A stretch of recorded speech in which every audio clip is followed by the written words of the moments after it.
Putin said that Ukraine has concentrated over 120,000 troops in Donbass, Moscow. February 8. Interfax.ru, the assertion that Russia is behaving aggressively is contrary to common sense, said Russian President Vladimir Putin.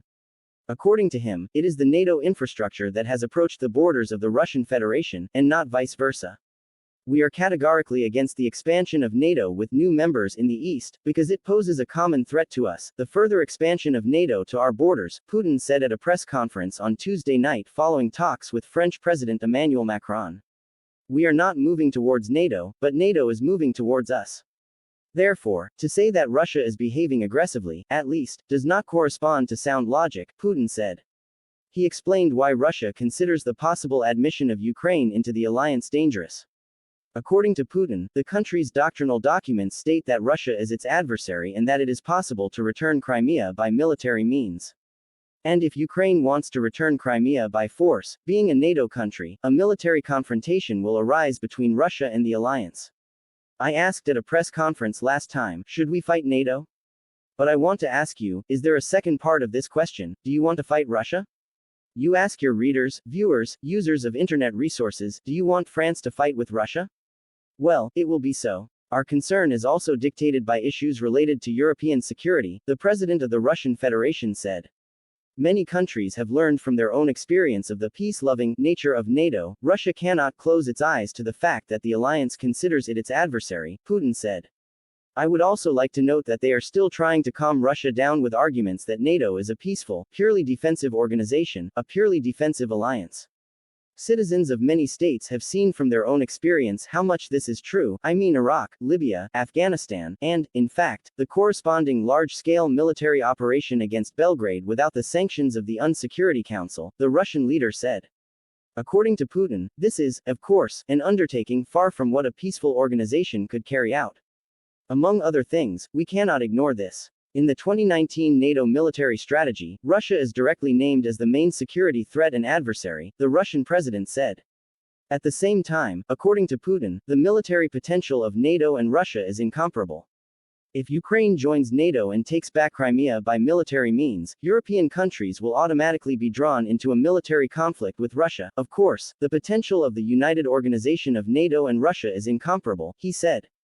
Putin also recalled Russia's nuclear potential. We understand that Russia is one of the leading nuclear powers, and even outstrips many in some components of modernity. There will be no winners. You will find yourself drawn into this conflict against your will, Putin said. He also pointed to unfounded statements about Russia. Allegedly, both the Baltic countries and other states, our neighbors, feel in danger. On what basis, it is not very clear. In any case, this is used as a thesis in order to build an unfriendly policy towards Russia, Putin said. In turn, he criticized NATO's open door policy. The open door policy is quite free, it is necessary exclusively for the United States, and, perhaps, for individual NATO members, the interpretation of the fundamental principle of equal and indivisible security, fixed in many pan-European documents, Putin said. He recalled that this principle includes an obligation not to strengthen one's security at the expense of the security of other states. According to the president of the Russian Federation, the reference to the so-called open door policy is also highly doubtful. Article 10 of the North Atlantic Alliance, Putin noted, says that member states, in agreement with all other NATO members, may invite other European countries to the alliance. However, the head of state stressed, this does not mean that the alliance is obliged to accept someone. Putin said his French counterpart, Makron, had promised to discuss Russian proposals on security guarantees with Kiev on Tuesday. He added that Russia will continue to seek a response from NATO and the United States to the key points of its security assurance initiative, as there are things in the responses from Washington and Brussels that can be discussed, but they are of a secondary nature. We will now prepare a response to the paper that we received from Brussels and Washington and send it to Washington and Brussels, Putin said.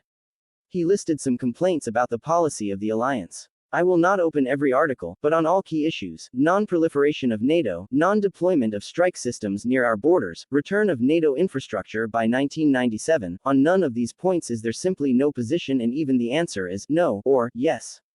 The impression is that we did not even raise these questions. They were simply bypassed, Putin continued. He also called strange the reluctance of the US and NATO to publicize their responses to Russian proposals. If we sent it openly proposals, if then why hide from the public of our countries what they answered us, the president of Russia asked himself. He thanked Macron for France's efforts to resolve issues related to relations between Russia and NATO, as well as to resolve the crisis in southeastern Ukraine. Macron's ideas, Putin said, can be used as the basis for joint steps towards de-escalation of the situation. According to the Russian president, after Macron's visit to Kiev, the leaders of the Russian Federation and France agreed to phone each other. Let's see how the meeting of Mr. President in Kiev will go. We agreed that after his trip to the capital of Ukraine, we will call again and exchange views on this matter, Putin said. He also drew Macron's attention to Kiev's unwillingness to comply with the Minsk agreements. In my opinion, it is obvious to everyone that the current authorities in Kiev have set a course for the dismantling of the Minsk agreements, Putin stressed. According to him, there is no progress on such fundamental issues as constitutional reform, amnesty, local elections, legal aspects of the special status of Donbass.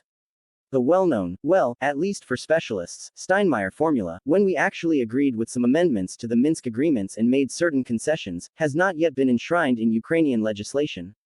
But even these positions set forth by the current president of Germany, and he was the Minister of Foreign Affairs, they are not fulfilled, Putin added.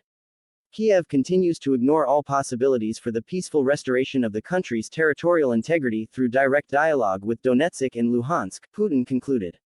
He added that there is no alternative to the Minsk agreements to resolve the conflict in the southeast of Ukraine, and Kiev must comply with them, whether he likes them or not.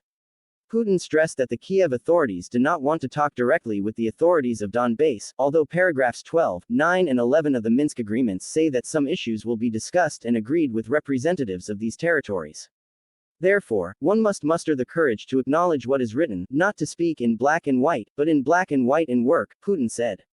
At the same time, the movement of Russian troops is used by NATO as an unscrupulous argument, including for pumping Ukraine with weapons, the Russian president noted.